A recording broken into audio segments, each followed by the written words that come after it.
감사합니다. Professor An, thank you so much. Thank you all for the opportunity to be here today. It's really a distinct pleasure for me to be with all of you. I must say that I have long been deeply inspired by Korean social movements on the left. And so for me to have the opportunity tonight to engage with these ideas with all of you is for me a wonderful experience. I don't want to give a long talk tonight because I want to make sure we have time to talk. So I'm just going to present what I will call 10 facts about the climate crisis, 10 facts. So I will begin those. The first fact is that a world temperature increase of 2 to 2.5 degrees Celsius would be a disaster for humanity. Now, this is something we already know, so I won't say much more about it, but I want to share with you one map, which is very important. This map was prepared by a team of scientists from China about 2 or 3 years ago. It shows the historical envelope within which our species, the human species, evolved, and the areas in the world which will be outside of our historical niche or environment at 2 to 2.5 degrees Celsius warming. If you look at Asia, you will see that there is an area here which is home today to 4 billion human beings, people, which contains a lot of areas which will be outside of the human historical niche. You'll see on this map that the Korean peninsula looks good, but this is no reason to celebrate. What it means to me is that Asia will see dramatic changes in our lifetime. All of Asia, because we cannot expect billions of people to suffer significant environmental distress without having many more refugees, migrants, political crises, social conflict, and so forth. We know this is coming, and this part of the world will become more important for the changing world history. The second fact is that to avoid this fate, we must decarbonize global capitalism. That means we have to detach the global growth imperative of capital from the use of fossil fuels. This is shown, for instance, by, at the top you can't see the summary. It says we need to decarbonize global capitalism. If we look at, for instance, the IPCC report from April 2023, where they provide this model, it shows in order to limit warming to 2 degrees Celsius, we must immediately begin a sharp reduction in carbon emissions. If we compare where we are at today with where we really need to be to get to 1.5 degrees warming, we have a gap of 12 gigatons of carbon per year, which is enormous. So this is not happening right now. The next few points explain simply why this is not happening. So the third point is quite simply, rich people are responsible for more carbon emissions than poor people. We see this relationship at every scale. In the world, for instance, if you compare GDP per capita against carbon emissions per capita, there's a very clear linear relationship. This is also true at every scale. So for instance, if you look within Korea and you ask who is responsible for the most emissions, it's the wealthiest people, not the poor. If you look in Seoul, again, it's the wealthy people. Now, this is a problem for us because it's more difficult to force rich people to change their behavior. We have to have power over them, which we do not have. Many rich people around the world are genuinely concerned about environmental problems. They love the environment.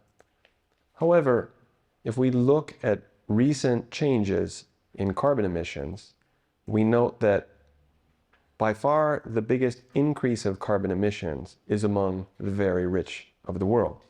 Consider a graph which has become famous now because it's called the dinosaur graph. It shows the growth in carbon emissions since 1990, just 1990 to 2015. That is during a period when everyone knows climate change is real. And the data show that the richest 5% had 37% increase in carbon emissions since 1990. You'll note that among the poorest people of the world, there was no increase. Was this because they all became environmentalists? No, it was because they were poor people. What's notable here is there's a kind of a missing piece here. Do you see that? It should go like this, but there's a missing piece here because environmental ideology affected many relatively privileged people, for instance in Korea, who decide maybe not to drive so much or eat differently. But what about the top 5%? We don't have an ideology to persuade them nicely to consume less. The problem is not only about the personal consumption of very rich people. It's more systematic and fundamental. It has to do with the way of organizing economic life under capitalism. We all know that capitalism is not a thing. It's a form, a way of organizing social life, which is inherently growth and accumulation oriented. Within such a society, we are all told that what we want is for all the societies of the world to enjoy a high level of development, like Korea. But when we look at the data, what we find is that all of the societies that reach a high level of development are the ones which have the most effect on the environment, because human development is tightly correlated with the material footprint of society. You see the correlation again is very clear.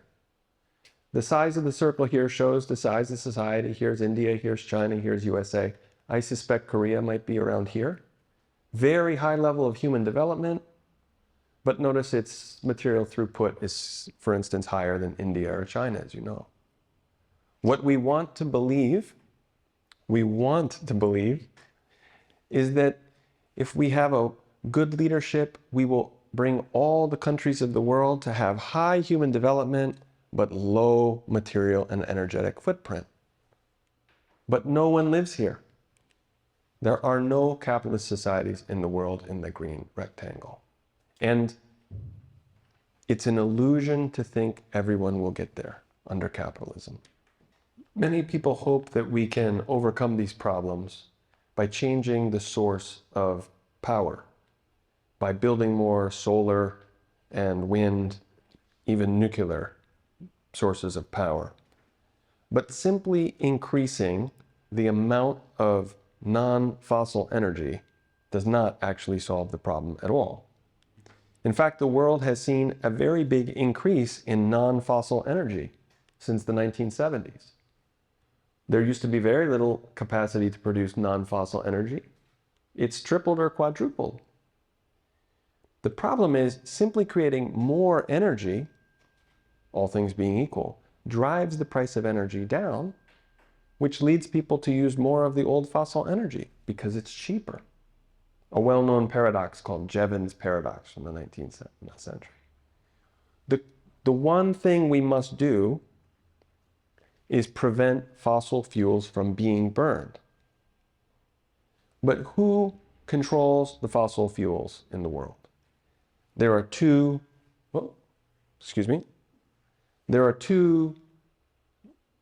types of firms which own all the world's fossil fuels, public and private. Private firms like Shell, Exxon, own oil and coal and so forth. The public companies are the same, PDVSA in Venezuela, Aramco in Saudi Arabia.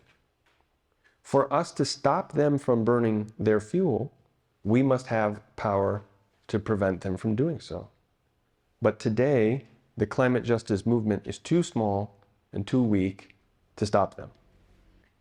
For these reasons, Jeff Mann and I are very skeptical that the world will quickly decarbonize. And that led us to ask a question. If the world fails to quickly decarbonize and the world becomes much warmer, what will happen politically in our world? That kind of question is not really normal among social sciences and political science. In fact, we are taught not to speculate about the future. speculation is considered weak thought, imprecise, non-scientific. But our basic claim is that now we have to speculate. We have no choice, because all of us are aware that these problems are coming, and we're thinking about the future. What we need to do is be as clear as possible about what's coming. So that's why we wrote this book. And the basic argument of our book is that there are two basic factors which will determine the path of the future. One concerns whether we will remain a global capitalist economy, which we believe, unfortunately, will remain in place for a while. And the second question then is whether the capitalist elite of the world will change the character of their politics, the nature of sovereignty itself, to shift to a planetary form. And this explains the basic fourfold structure that we outline in the book. And the title of the book, Climate Leviathan, comes from the path which we regard as most likely. But we argue that the world's capitalist elites, in order to try to preserve their privilege, wealth, and power, will try to shift sovereignty away from the nation state to planetary management. In fact, we argue that this idea is already the leading idea among the elite. It is hegemonic. But that does not mean that Climate Leviathan exists today. In history, there are some strange times where new ideas are imminent and leading societies, but not yet realized, cannot yet be created. We claim we are now in such a time today. Why has Climate Leviathan not emerged? The answer is it is held back by its enemy, which is a different possible future, not a thing, called Behemoth, which is represented globally by the extreme right-wing politics, which wish to prevent liberals from creating new forms of global governance. At the conclusion of the book, we make a statement where we say Leviathan and Behemoth are at war in the world today. We meant that as a metaphor, but also as a prediction about the world. Unfortunately, that prediction is coming true because I believe the world is in a very serious political crisis today.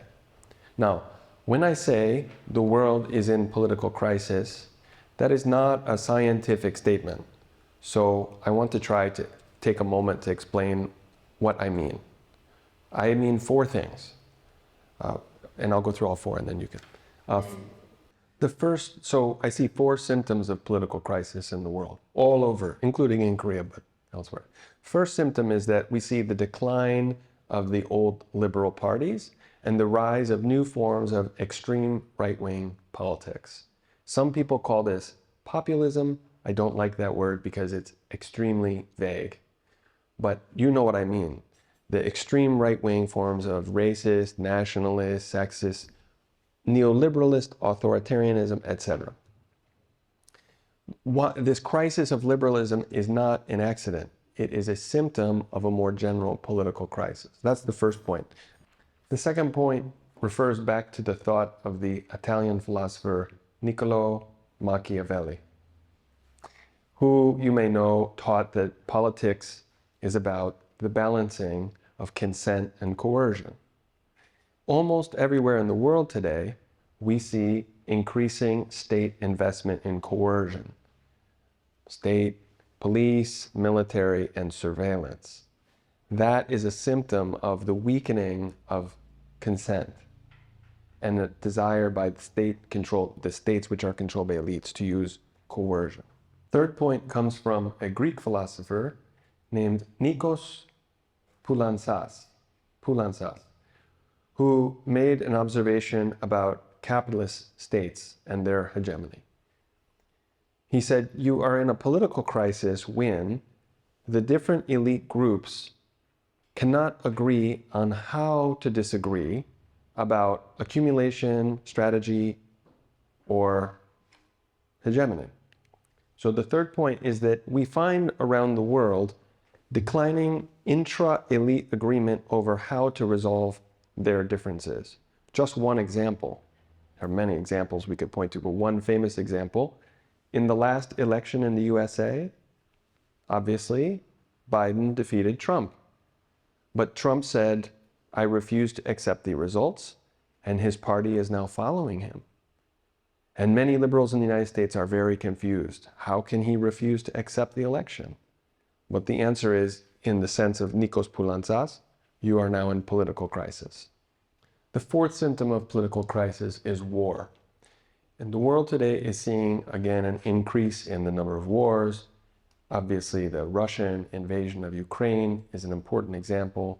The more recent now return of open war between Israel and the people of Gaza. But in my opinion, the most dangerous one is the new Cold War between USA and China. But those are famous examples. Let me show you some data from some friends of mine who count the number of countries in the world in conflict. As you can see from the post-war period, this is 1950, until 1990, there was a steady increase in the number of societies in the world in conflict. But after the fall of the Berlin Wall, US hegemony, there was a decrease for a while in the number of societies in conflict. Many of you, I think, grew up in that period as I did, so we got used to that. But look at what has happened since 2008. The trend has returned to the old pattern.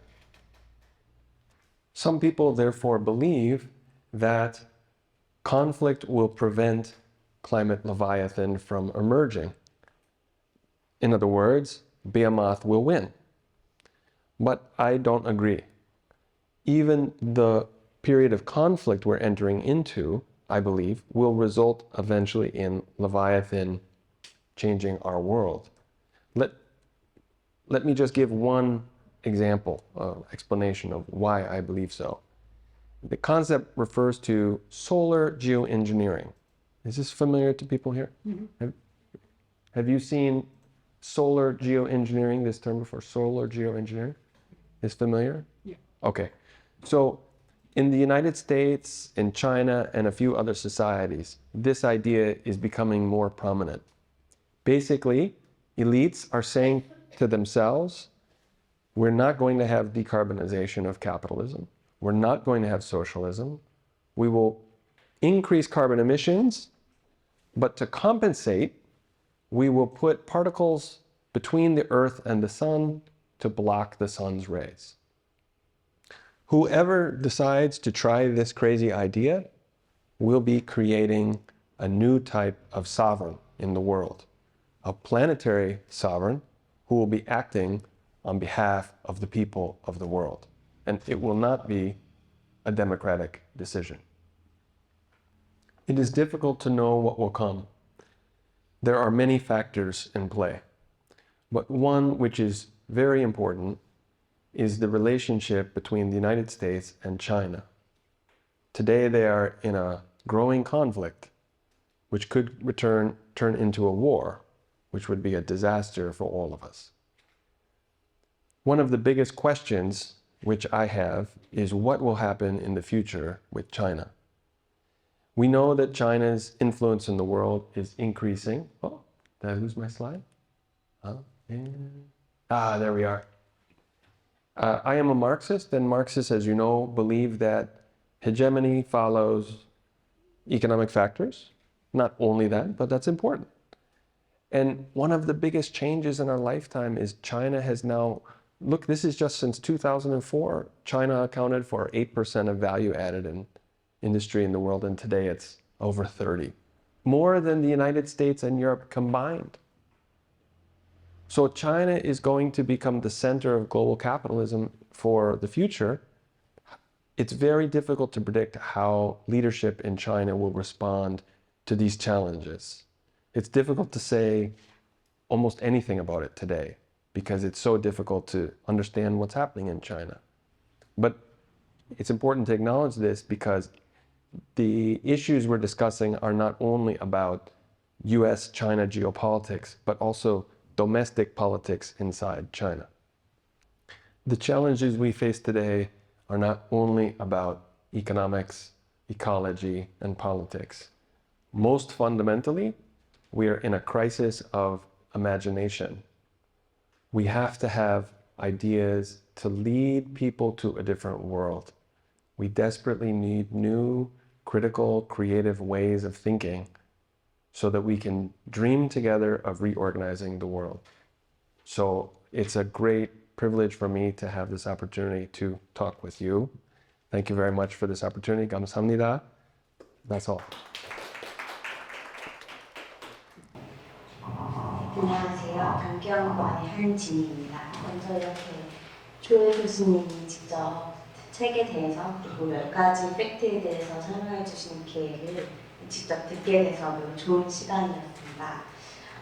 한 가지 질문을 드리고 싶은 것은 이 책이 출간된 이후에 이제 코비드-19이나 여러 전 세계적인 이슈를 모두가 겪으면서 지구적 측면에서는 일시적으로 배출량이 감소하는 좋은 현상이 있었지만 정치적 측면에서는 오히려 국가의 경계가 굉장히 불명해지는 경험을 모두가 했다고 생각을 합니다.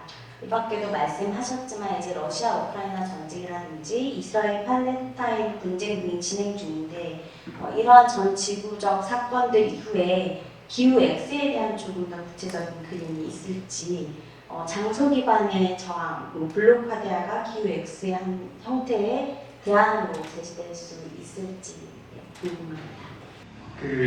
저도 좋은 책이랑 강연 접하게 돼서 감사하고요. 올해 읽었던 책 중에 손에 꼽히는 인사이트 있는 책이었습니다. 저도 사실은 기후 X에 대해서 질문을 드리려고 했는데요. 이 책에서 제일 인상 깊었던 게 저는 사버티, 주권에 대한 좀 다른 관점이었습니다. 여기서 기후 X에 대해서 설명을 하시면서 책에서 주권에 대한 투쟁을 하기보다는